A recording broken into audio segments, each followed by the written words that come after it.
Hi, good evening, everyone.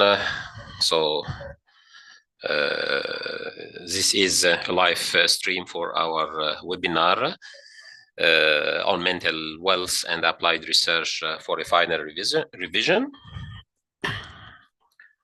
So I wish everyone can join shortly. Actually, it's a live stream.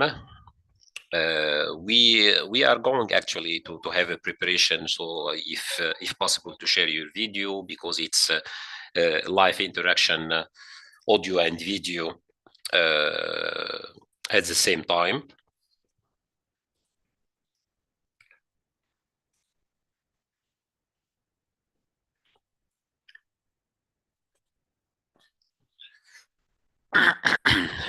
So it will be actually our preparation for the final revision before the submission in 2 weeks ahead. Previously, we have shared the paper structure for high quality of submission for your paper. We have also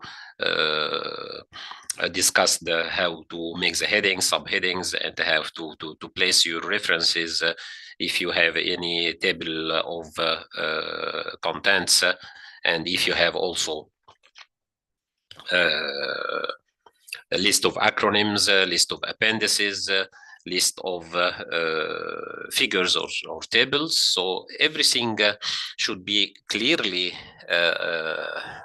for the final submission. The way we have been managing the registration for this live webinar, actually, it's a preparation. Unfortunately, some of the attendees has been submitted just a few minutes before the webinar start, and I didn't have enough knowledge about your requirements or your questions about your research, so I can feed them in this webinar. Anyway, I'm open for any free questions to answer about the research methodology, qualitative methodology, quantitative methodology, any appropriate methods to implement into your personal research.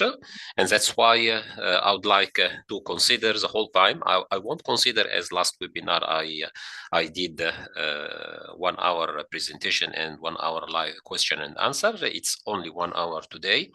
And I will consider the full 1 hour for questions from your side.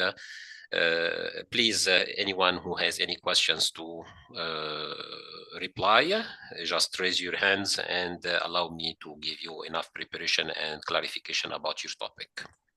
I have one question, Dr. Bakr. How are you doing? Yeah, please go ahead. Yeah. Yeah, so regarding... Is it George? Yes, George speaking. Yep.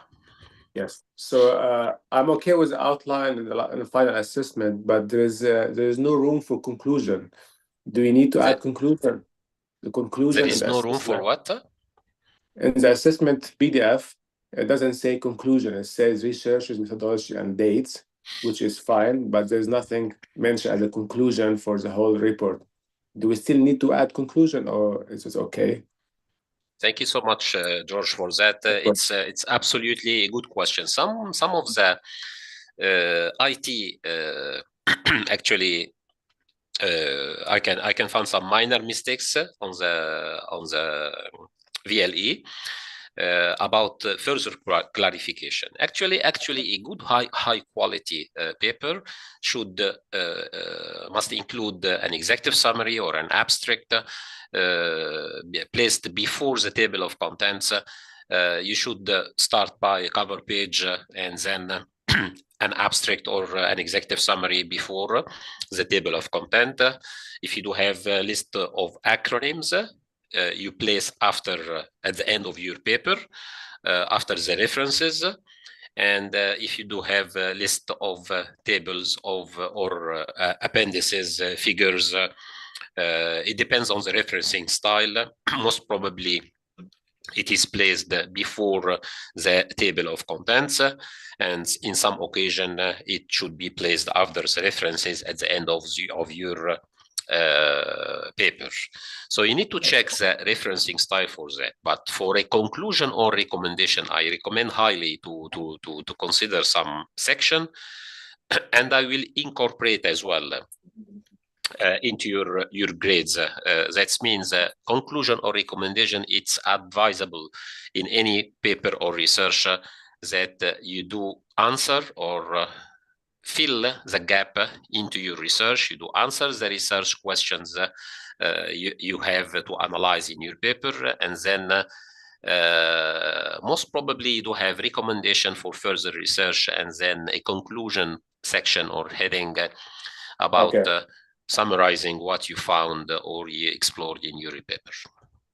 Okay, sounds good. Thank you so much. Thank you. I received some queries actually also, I believe.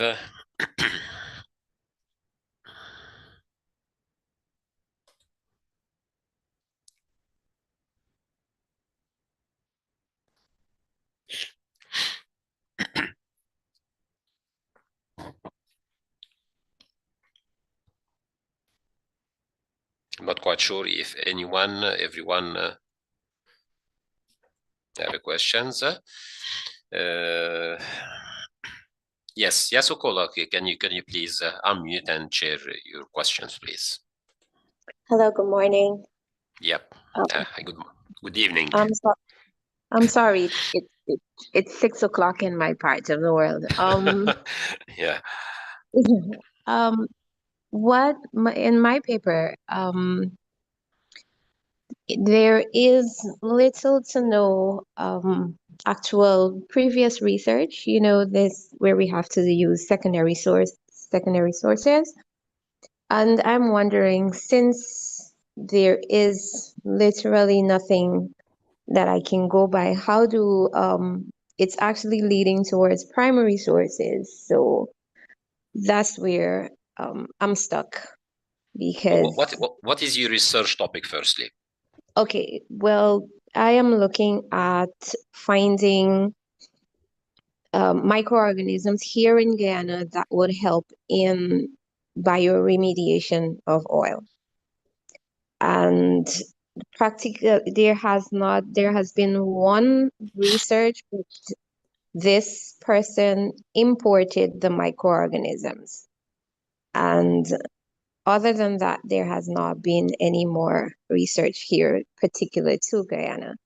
So that's where I am now wondering, how do I move forward? Yes, that's a very good question, Okala. Thank you so much, Okola. Thank you so much for sharing this question. Actually, once we proceed for research, even in my PhD research, once I was primarily thinking about analyzing the corporate social responsibility and customer relationship management in multinational organization in the travel industry, and to assess the level of corporate social responsibilities in many multinational or MNCs around the world.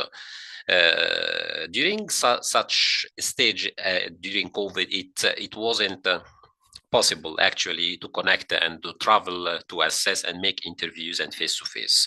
So the primary sources I was actually considering or planning to do has been changed to the secondary data, and even in some paraphrasing,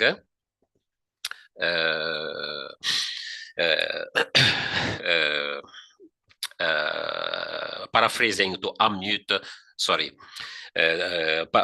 paraphrasing and adapting the intention of my research to be secondary sources. So you can assess, it's not important only to have the microorganism in Guyana at your country. You can search about global similar research and statistics published on the open access sources, and you can align what you need to do exactly into your research. That's considering for only one, because University of East London actually do consider that you only apply secondary data sources due for ethics approval limitation and time concern. That's why if you apply secondary data sources, it's not necessary to fit into your country. The impressive of to have a research to be very impressive, it depends on the limitation. For surely, for sure, once you find limited sources about your research topic, that means you do have a very good gap into your research that not enough people has been previously searched and looked and analyzed. However, if you do search worldwide in any other countries or in Africa, any similar project or research, you will find plenty of free access sources that you can extract, align your research, and recommend what you do. And also, in such scenario, it's very convenient to use a critical incident theory, which can be a quick solution for some of the scenarios in research to have previous testimonials about previous researches or previous quote from any other scholars published on Google Scholar or any accredited sources for academic literature. And you can have a critical incident implication into your research that this researcher has been mentioning this, and upon some of the people who are participating in similar researches are saying such and such. It depends on how to fit that, because by a way or another, we have to comply and commit to the secondary source of data. But however, you will find plenty of open access sources and highlight on the focus point of your research that there are very limited sources, but I'm quite sure that you will find plenty. I faced similar issue in my research, and it was very hard to find exactly. I was analyzing and assessing how can the lack of performance of customer relationship management and the lack of implications of corporate social responsibility or some integrity and responsibility to have a critical ethical consideration for social responsibility, it will participate to the organization development and growth, and by turn, the gross domestic product of the country.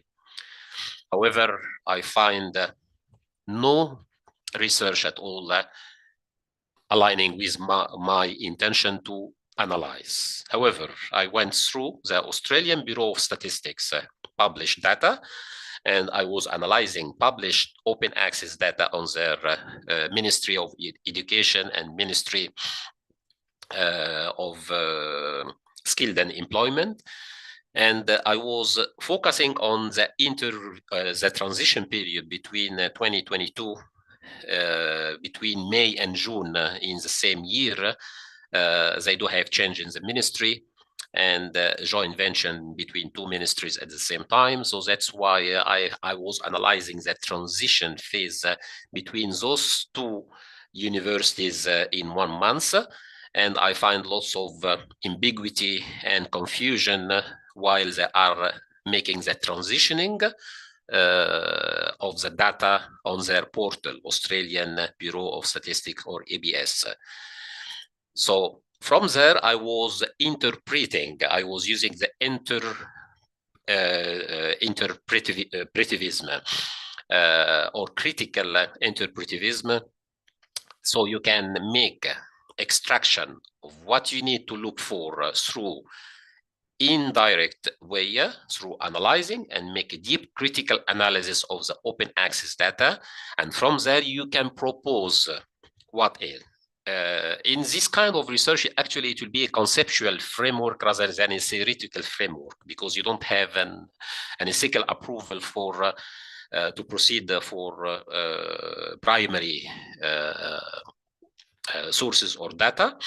And that's why you will be able to manage the shortage of the information for any type of research. Am I answered your question, Okola, or still have some confusion?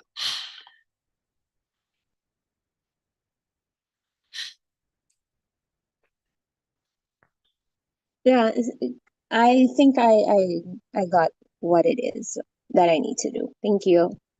Okay, thank you so much.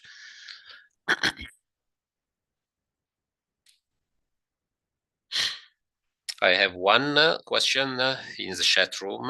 Can you please unmute and share your questions? That's why I was sharing the video link for everyone to participate, or at least allow me some few seconds.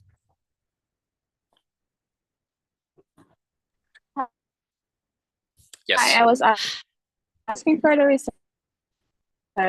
Let's go start. I can't hear you well. Can you please? No, I can't hear. Can you please repeat again?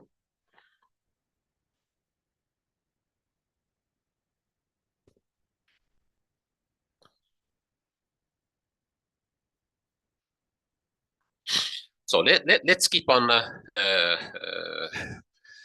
I still find some people who are not logging in yet, but anyway, I'm going to try to make a recap. Actually, once you start to the paper structure, which I covered in my previous webinar before having an open time for 1 hour for question and answers. So you should firstly be very clear in your research paper to have the topic clearly stated in your cover page. So many students, unfortunately, has been mistakenly covered that it is a submission for XYZ course, and that's it. So most importantly for this, the research topic to be clearly stated into your cover page, because I want to know very clearly, starting from the cover page, what is your research topic. I have an average students in each course between 30 and 35 students that I want to discover. So I don't have a default template to go through. So I'm reading all the paper just to discover and explore the potential of your research and paper. So starting from the beginning with your research topic, it will be very easy for any reader, excluding even your academic or lecturer, to follow up concisely and precisely what you need exactly to talk. And if your workflow and research inclusions are consistent and easy to understand. So the research topic must be clearly stated at the cover page. To have a good research topic, no more than 13 to 15 words maximum to have a very good.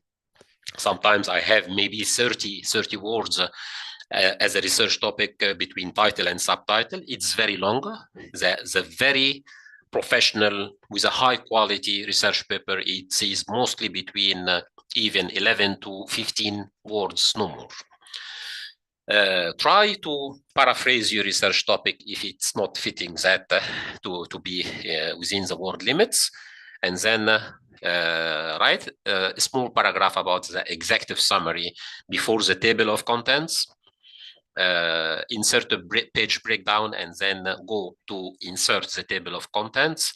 Start by the first section to align the research aims, objectives, and gaps.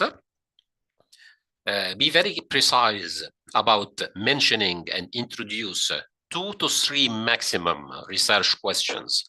Some of very good researchers, actually, unfortunately, the students do not mention the research questions. So I can read the full paper, 6,000 words or sometimes 12,000 words, and I can find what exactly you need to analyze and what is your focus point.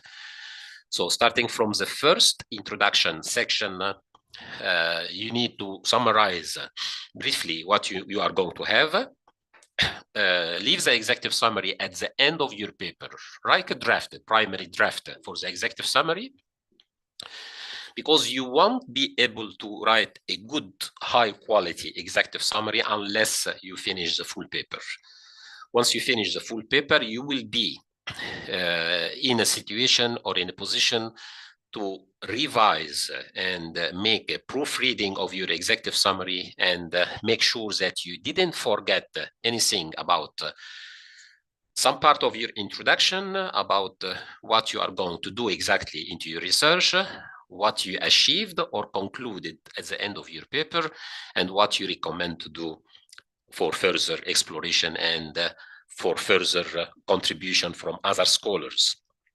This will be the executive summary. So firstly, draft your primary draft. Do not make any hassle or do not consider any hard work for yourself. If you won't be able to draft your executive summary, it is very normal, because you will never be able to do that unless you finish the full paper and revise at least 2 times or twice.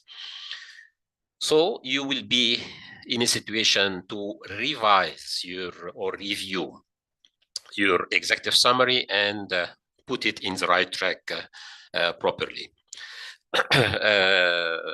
From there, you can draft the introduction section, and then be very precise.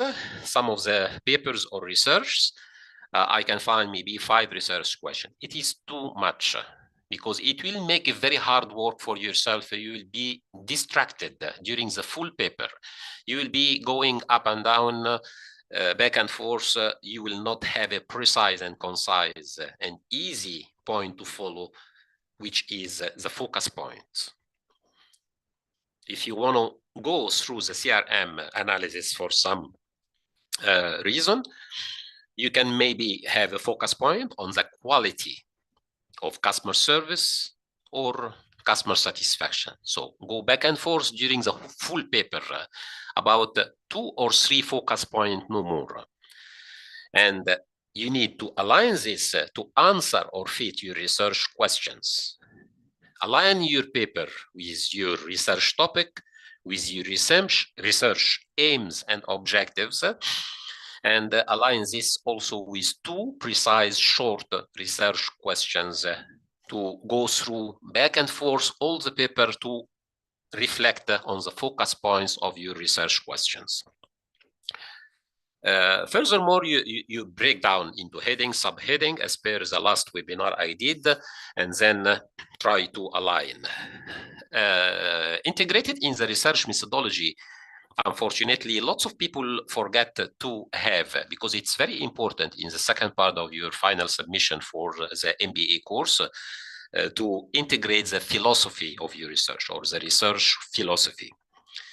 It's a bit a hurdle for many of the students, actually, but try to include some reflection about what is the reason of your research methodology and methods that you selected to analyze your paper, and what are the links and interlinks between the epistemology, ontology, and axiology into your research, or briefly, epistemology, which is reflecting the knowledge about your research topic and previous scholars' work, and what are the ontology or the reality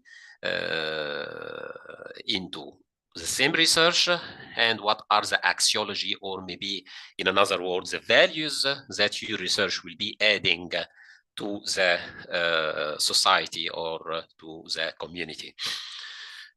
So it is very important to critically do not focus or do not make any overload about yourself to understand the philosophy purely theoretically, just remind epistemology equal knowledge, ontology equal reality, and axiology equal values.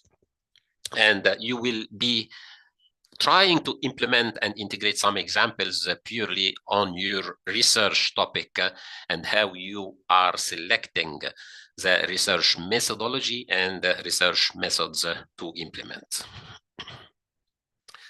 I got some question in the chat room, so allow me.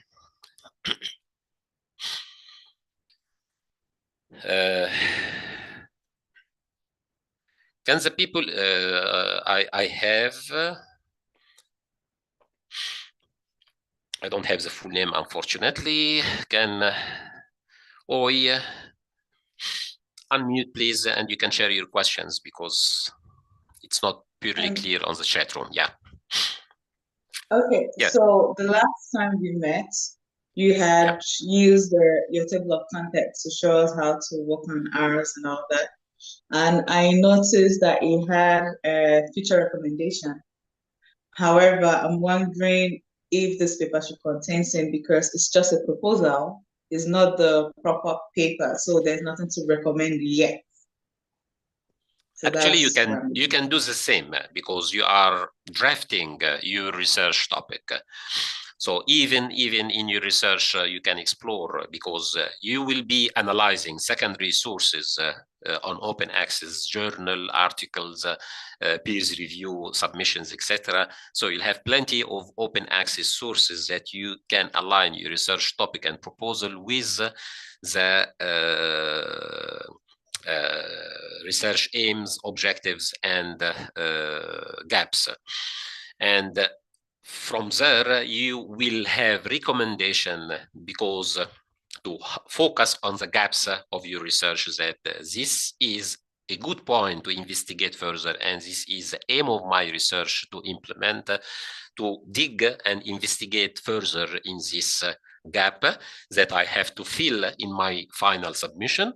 And I want to highlight on this for myself and future researchers. So it's all time possible, but the way you are going to propose this is a critical part of how to make your content impressive and easy to understand. I also recommend to use proofreading tools. So I don't mind to have a AI proofreading only for proofreadings revision.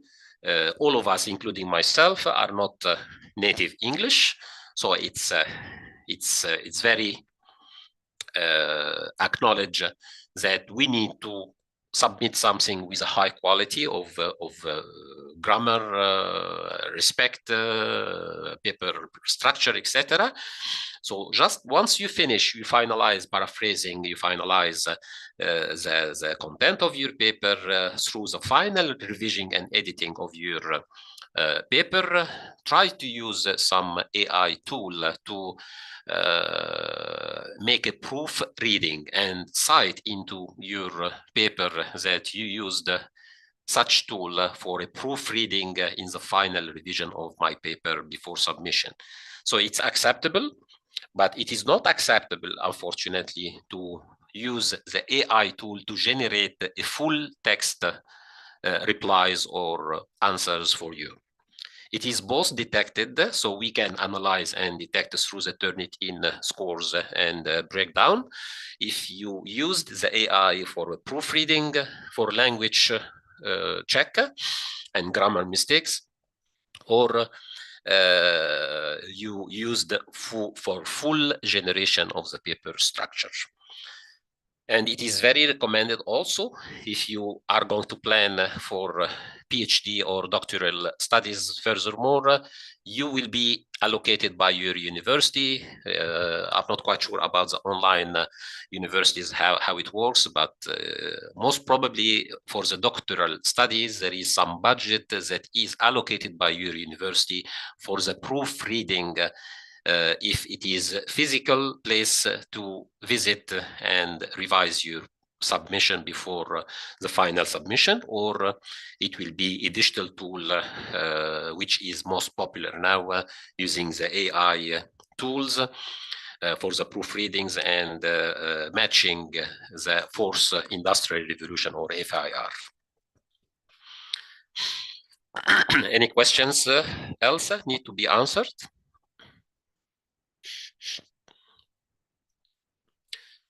So after the 2 or 3 research questions, you need to start by breaking down, and you need to fit your final assignment requirement, which is due in couple of weeks. So you do have 2 full weeks to review what you prepared for. You don't have any panic, because actually all the participants that has been submitting in week 3 and 4 and also in week 8, all the submission has been graded and having some short feedback.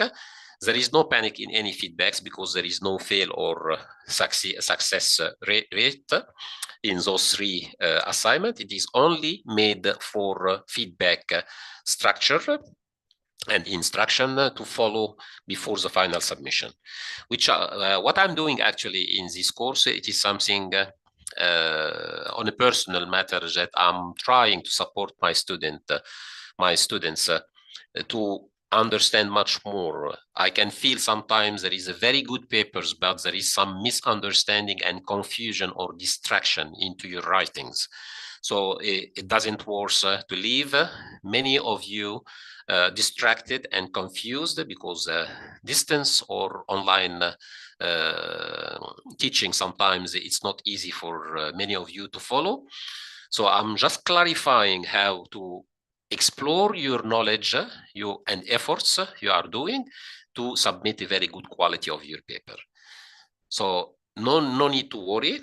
And the grading criteria for the UEL, it's a bit different from many other universities. So once sometimes you receive an average grade of 60 or 62 or something, so it's not bad, because it is the grading rubrics and criteria for the universities that it is matching and aligned with some other universities between 75 and onwards. After the research topic gaps and research questions, you need to proceed for breaking down headings and subheadings. And allow me just open your file.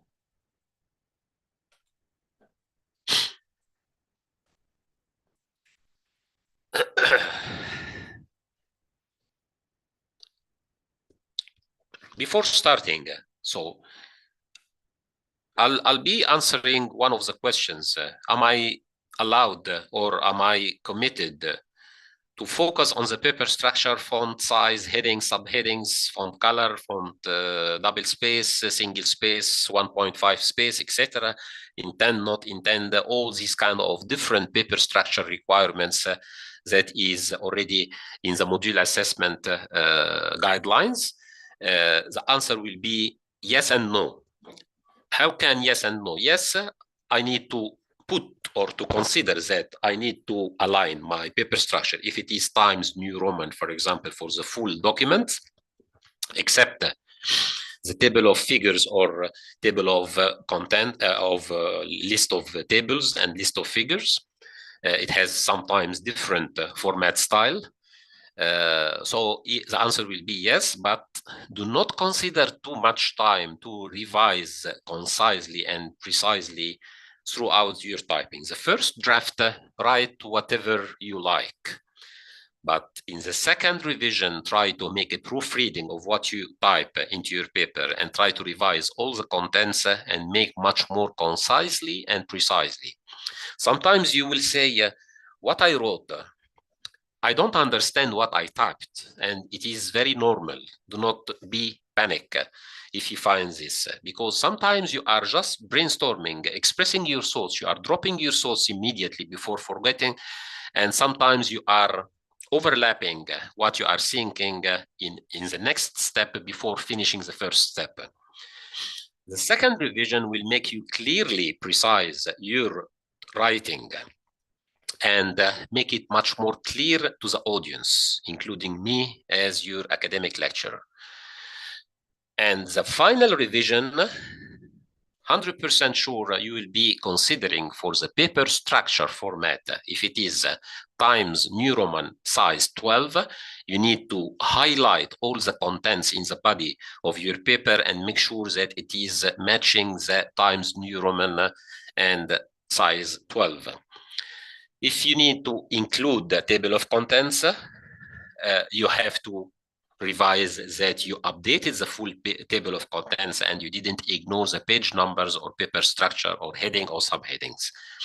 If you are aligning the headings, subheadings, make sure that it shows into your table of contents the same paper structure for all the headings and the same for all the subheadings or heading 2.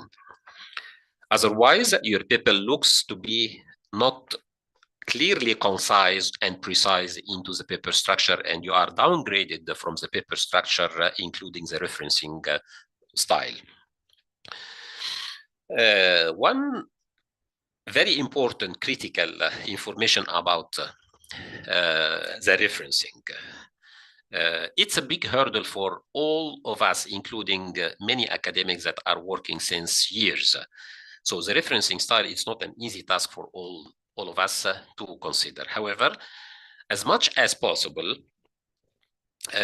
make sure that your paper match in-text citation. It is totally unacceptable if you put just list of references without having any in-text citation into your paper. It can lead to failing grade if you do that, unless you are putting a full, very big list of references.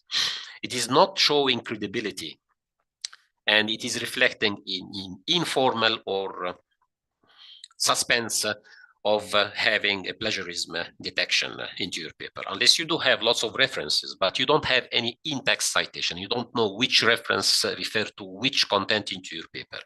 That's why make sure that all your paper has to be at least a couple of times cited. That means if you are going to refer for in-text citation for Bakr 2023,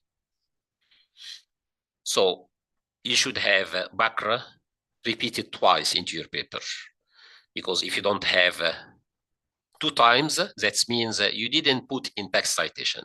If I'm checking from my side and I find only 1 time, that means either you put only references or you didn't make the in-text citation. Sometimes it happens accidentally, but if it is a big portion of your paper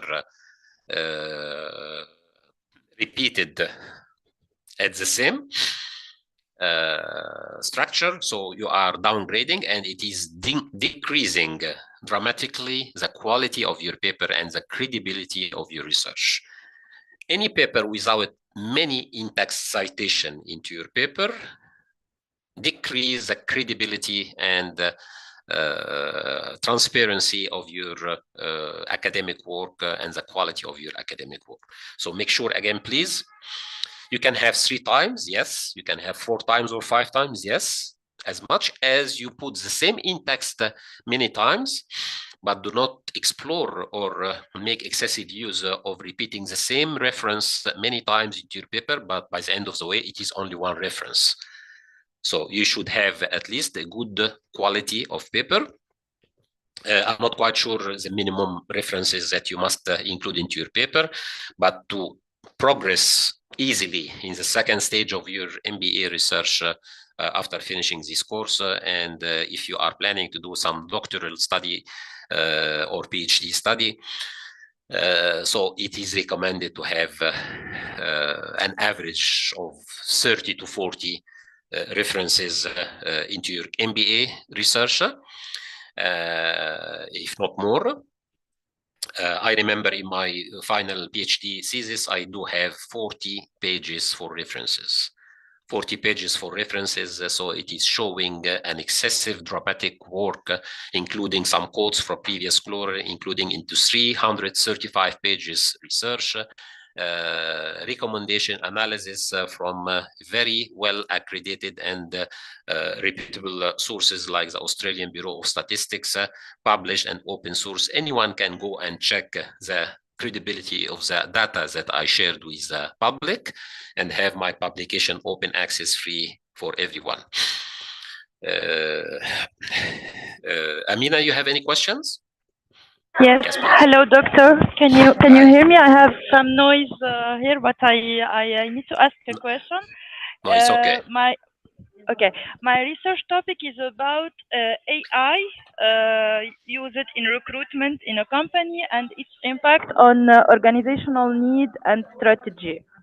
Okay, so I'm gonna use a qualitative methodology, and I'm thinking about having an interview which I'm going to share on LinkedIn to have some data from my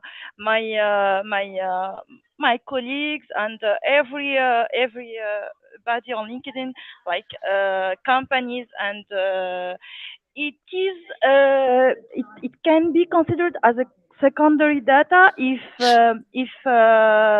the persons who are going to respond gonna accept that their names gonna be shared or not. That is my question. Yeah, unfortunately, what you shared, it's a primary sources. So to have even some interviews on LinkedIn or Facebook or Twitter or any kind of social media platform, it needs an ethical approval to proceed for that, and it needs to send and submit your script, interview script, to the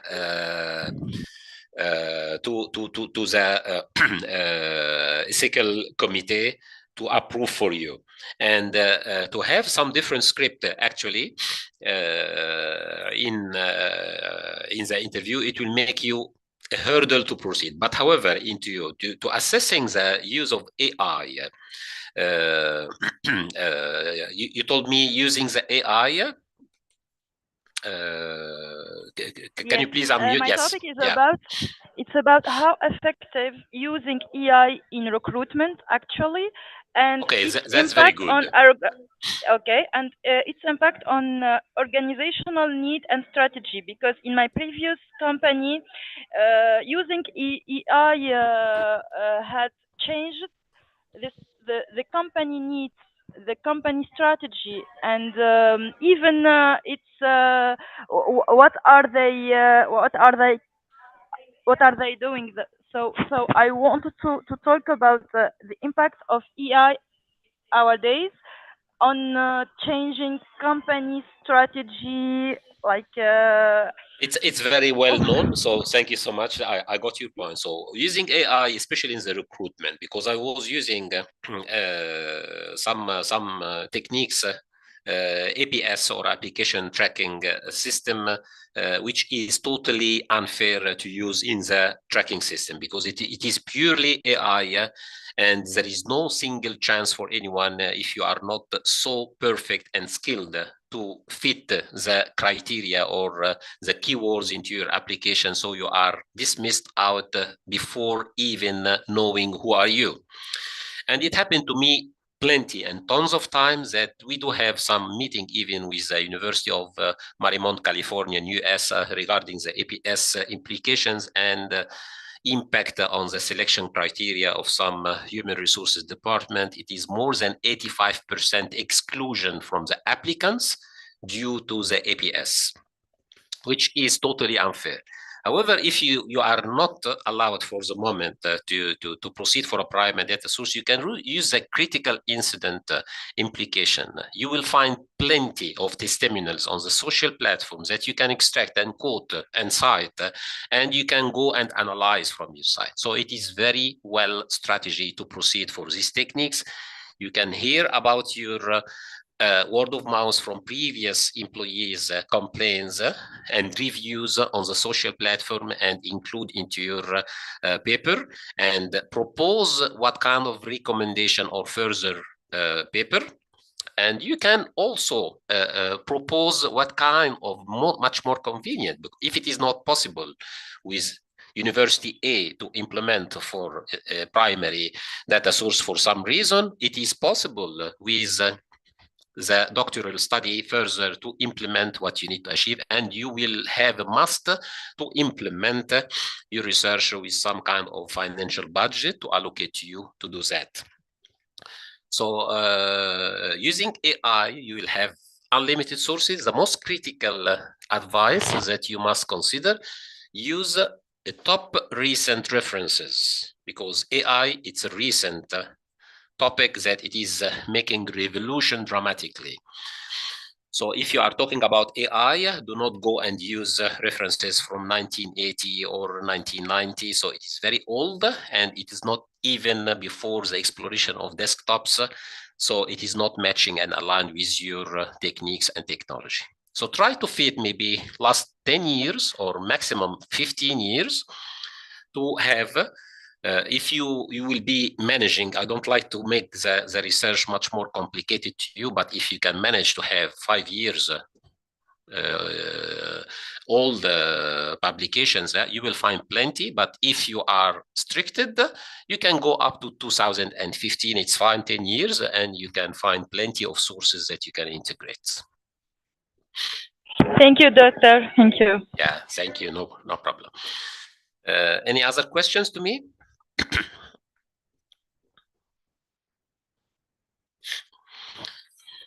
So we were, I was talking about the breakdown of your paper. So to start I'm going to proceed from the module assessment rubrics.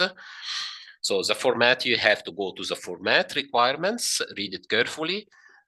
Start by the research topics, aims and objectives. I already covered, but do not forget to include research questions and research gaps. Don't say it is not mentioned. Yes, it is not mentioned, but it is. It should be understood that it must have at least 2 or 3, because you do have aims and objectives. How can you will reply to the aims and objectives of your research? By specifying some research questions to answer. And the research questions will reflect or will refer to focus points. The focus points into your research must be limited. If you do have 2 research questions, maximum 2 to 3 focus points, if it is very, very necessary to go through. If it is only one focus point, it will be much more impressive, because you are going very deeply to analyze one focus point in the whole research, which is critically important. But however, in most of the researches, 2 to 3 research focus points and research question, it is the average, acceptable, and you will go back and forth all the way. Again, in my PhD research, I have only 3 research questions. I was going back and forth during even I aligned most probably 2 research questions, and I make small subsequent research question from one of them. But however, if you are talking about 335 pages paper with more than 100,000 words and 40 pages references, it is very convenient to have 2 research questions or 3. But if you do have only 6,000 words and you do have 5 research questions, it is very broader coverage of the research topic. The literature review, again, it is not mentioned 40 or 50 as I was telling you, but I'm telling you about the top high quality of papers that you can cover very easily. But however, it is recommended if you do have 12 to 15 sources, so you are within the range of the requirements of your proposal. Once you go to the academic literature, try again to everyone to select and updated and recent sources. Some of the references, unless it is critically or crucially necessary. In my research, for example, once I was talking about the CSR, so I was in obligation to go back forth to the 1977 or 70, I don't remember exactly which date, to analyze the first theory of the CSR. So I was making a historical review more than 50 years ago about the CSR to define and explore or conclude my own CSR theory and implications. If I was defining the 38th definition for the CSR, so I was in obligation to do that. But once I was talking about some implications of CRM and technology like eye tracking methodology, sentiments analysis, so I was using recent sources because it is matching and allied for the FIR, which is Fourth Industrial Revolution, and some technical implication with the business default the previous methodology like the double win business strategy, the standard methodology of the business environment, and I was exploring and defined my own triple win business approach, which I have integrated and incorporated the corporate social responsibility at the same time. And I was creating the link to explore and discover how can this integration between the CRM and CSR can impact the business organization performance and the gross domestic products of the country. Not only the country, and if it is global or multinational corporation, it can impact even all the countries that they are developing if they are implementing the same strategy everywhere. The third section, actually, you are going to have the methodology and methods and ethical consideration. Again, try to integrate some small part of your total number of words to have some referral to the research philosophy and the research plan. Do not be broader or do not be generic in your research plan. Try to be very specific. Try to include, again, a small mitigation plan into your research plan proposal. Consider that your research schedule, it is exactly project management scope. And if you are not able to reach your research goals and aims objectives during some specific time, you are going to select and adjust. Into your case, it will be 3 to 4 months because this is a time frame for your final submission and your research. So it is more or less 12 weeks or maybe some more, a bit more, sorry. However, you need to align your research goals and objectives to fit the time frame. And what if it happens anything like any unusual circumstances during the implementation of your project? What will be happening to you? So you need to incorporate a small mitigation plan that show your professionalism and your readiness to adapt for any unusual circumstances that might happen. Into your case, finger crossed that nothing happened, but medical reason, any delay in receiving some financial support to proceed for any stage for data collection, or you need to analyze, consider to incorporate a mitigation plan for every part of your research to have a very good paper. Any questions to me? So I have a question. Yeah. What if your research plan is more than 3 to 4 months? Again, the question, I didn't hear your question again. What is your research? What if the research plan exceeds 3 to 4 months? Like in our paper, what if it's more than 3 to 4 months? Do we get penalized for that, or must we stick between 3 to 4 months? I didn't still get your point. Can you paraphrase for me? I'm sorry. So you said make sure that our research plan, when we're doing our research schedules for plan, that is within 3 to 4 months. Yeah. And I'm saying, what if it exceeds 3 to 4 months? Maybe like 7, 10 months. will be penalized or anything? Yeah, And there's justification for that. Yeah, I'm talking about your second part of your research. Most probably with University of East London, it is 4 months study for doing your research. So you have a project for 4 months. So you are going to break down, for example, you are going to work on introduction section. You are going to select some references, paper, articles. You need to consider this time to read this article and go through, and you need to have your draft writing of your paper for heading 1 and heading 2, for example, and then you will proceed for data collection. How can you will analyze the data? Which methodology, which methods you are going to use? If you need how many times to do that to proceed to take your analysis. Data analysis most probably takes too much time. So, and what is your final revision phase or stage during your implementation, and consider all the time if I'm going to put, for example, introduction in 1 week. So what if anything happened to me during this week? What is your mitigation plan? So if it is planning to finish and accomplish within 7 days, you need to plan ahead to accomplish your introduction part in 3 to 4 days. So you do have at least a margin for any emergencies that might happen. We are all human. We are all having personal reasons.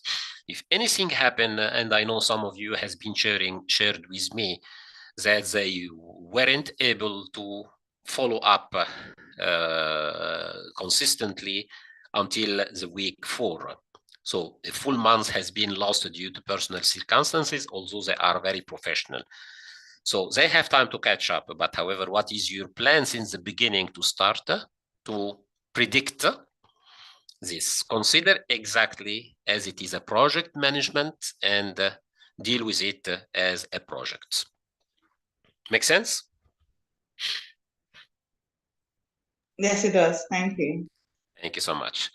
So we still have 4 minutes. If anyone has any questions to me before finishing our last revision webinar, I mostly covered everything of the contents. I don't have any specific academic inclusion to share, except what I shared last webinar and this one.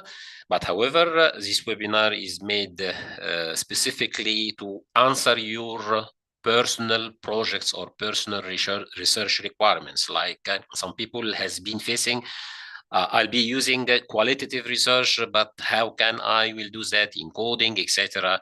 So this is the type of question I'm looking forward to answer. But if no one has any questions to me, so I have to thank everyone for your participation. I can wish to everyone very good luck in the final submission. We still have 2 weeks. At any stage, if you still have confusion, just drop me an email. I'll reply as soon as I can to you with an answer. And do not please rush to submit your paper quickly. Please consider a good time to make a final revision at least twice. The first draft, it's very paper. Be very happy to consider additional time to make a second review. And even if you do a second review, do not rush, make a third and last review of your paper. Make sure that your paper structure is consistent and your referencing style is most probably aligned with the referencing style that is required. It's a 10% marks that you can easily guarantee through making this final revision. And be all the time concisely and precisely understanding the requirement of each heading or section, and do not be broader typing or including your content. Okay, thank you so much again for everyone. I wish you all the best and good luck for your final submission in 2 weeks. Thank you. Bye-bye.